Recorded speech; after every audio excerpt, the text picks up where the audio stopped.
Sabemos que los comunicadores es esencial hablar en público, pero no es obligado que lo sepamos hacer desde que estamos estudiando. Sin embargo, somos víctimas cuando estamos en eventos sociales de que al que ponen a hablar es al que estudia comunicación. Por eso tenemos que hacerlo desde que comenzamos. Siempre vamos a tener un primer obstáculo. En todas nuestras experiencias personales vamos a tener obstáculos que vencer y son diferentes y de diferente índole. Pero en este caso es el miedo. Tenemos miedo de hablar en público. Alguna vez los que han sido mis alumnos recordarán que les he dicho que el miedo es porque tememos a la mirada del otro. Y efectivamente, cambiamos cuando sabemos que nos están prestando atención y que nos miran. Eso es totalmente humano, por eso es algo que no es fácil. Sin embargo, estudiar esta carrera implica que nos gusta y que lo vamos a sacar adelante. Entonces vamos a vencer primero ese obstáculo. ¿Cómo? Aceptando que lo tengo. Sí, tengo miedo, pero el miedo no me dobla. El miedo me impulsa a superarlo, a encararlo, a aceptarlo y entonces demostrarme a mí misma que puedo hablar en público. Decía Víctor Hugo que los oradores nunca son improvisados. Y efectivamente, para poder hablar en público se habla más que con la mente, con el corazón.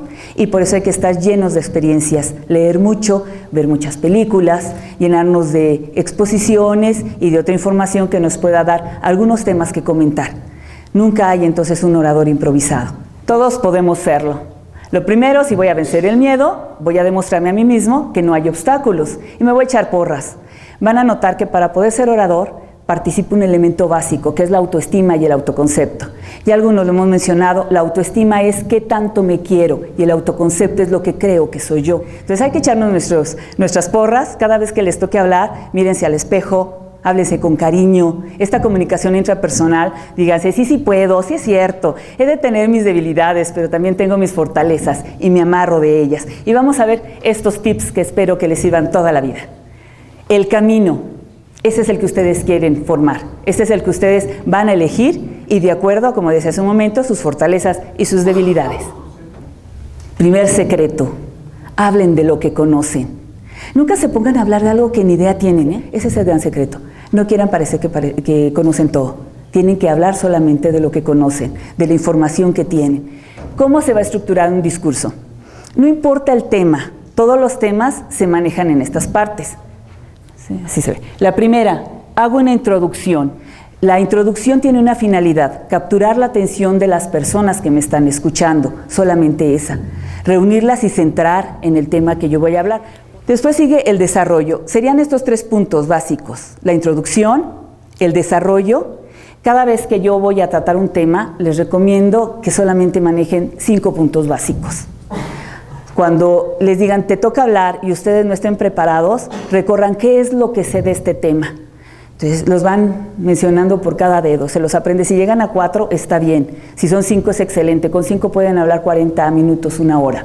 Pero si llegan a mencionar 3 o 4, ya la hicieron. Entonces se van acordando qué tema es el que van a hablar y lo desarrollan. Por eso se habla más con el corazón, porque el verdadero orador no siente cuando está hablando. Habla con un flujo tal que no es consciente de sus propias palabras. Y la experiencia demuestra que cuando termina de hablar, le preguntan o le comentan, lo que dijiste fue genial, y el otro, ¿yo dije eso? Nos transformamos. Las personas que les gusta hablar ni siquiera son conscientes de cómo se transforman. Tiene que haber un apasionamiento por la palabra. Entonces, vamos con esto del desarrollo. Se genera una idea y aquí esto es clave. Yo sé que ustedes ya están estudiando argumentación y en alguna materia llevan la argumentación. Entonces, saben que cualquier idea que yo exprese tiene que estar perfectamente bien sustentada. Si no está sustentada, no es creíble, no es verosímil. Y para que los demás puedan prestarme atención, tiene que haber verosimilitud. Entonces me voy a lo que son los argumentos. ¿Por qué explicar por qué se piensa de esta manera? Y al final, una conclusión y cierre. O sea, acuérdense, solamente 3 puntos básicos. ¿Cómo voy a hacer que se centren en mí, que no se distraigan de mí? Aquí está la clave. Una comunicación efectiva. Verbal, vocal o visual. Vamos a ver cuál es la que tiene más peso. Se tiene reconocimiento y a nivel internacional se sabe que el 7% de lo que nosotros hablamos es lo que nos prestan atención, solamente el 7%. Fíjense, si ustedes tienen claras 4 ideas y las saben desarrollar bien, pues ya lo hicieron, ese 7% lo llenaron. Lo vocal, el 38%. ¿A qué se refiere lo vocal? Comunicación no verbal, a educar la voz, muchachos. ¿Sí? Hacer ejercicios todas las mañanas, que su voz sea clara, la dicción también. Puede ser que sean las personas que tienen su cabeza y su corazón lleno, que quieren comunicar muchísimas cosas, pero si no tienen una correcta dicción, no les va a servir de nada aunque tengan el valor, porque los demás no les van a entender. Entonces, es importantísimo esta parte de lo vocal. Fíjense, casi el 40%, estamos hablando aquí, y finalmente lo visual. ¿Qué es lo visual? Pues ahorita vamos a ver cuáles son los puntos básicos, pero cuando nos referimos a esta parte visual es toda la comunicación no verbal, kinésica, proxémica, y la territorialidad, por supuesto, que es la que tiene que ver con lo que es la proxémica, y todo lo que son indumentaria, artefactos. El elemento clave de la comunicación interpersonal y grupal, no importa que hablen delante de 5 personas, 5, 10, 20, o que sea un grupo tan numeroso como les dije de más de 1000 personas, van a poder con todo el paquete. Vamos con la primera, comunicación visual. Entonces, reconozcan que los ojos sí son elementos de poder, nos sirven en la comunicación no verbal para cortar distancias. ¡Ay, esto es hermoso! ¿Cómo podemos mantener comunicación con otra persona, aunque esté muy retirado? Pues a través de la mirada. Mirar con sinceridad y sin titubear. Esto es importante, estén convencidos de lo que hacen. Por eso les digo que hay que hablar con el corazón. Miren con sinceridad. Nosotros sabemos cuando una persona nos miente. ¿Por qué? Ustedes han dicho, tengo un sexto sentido.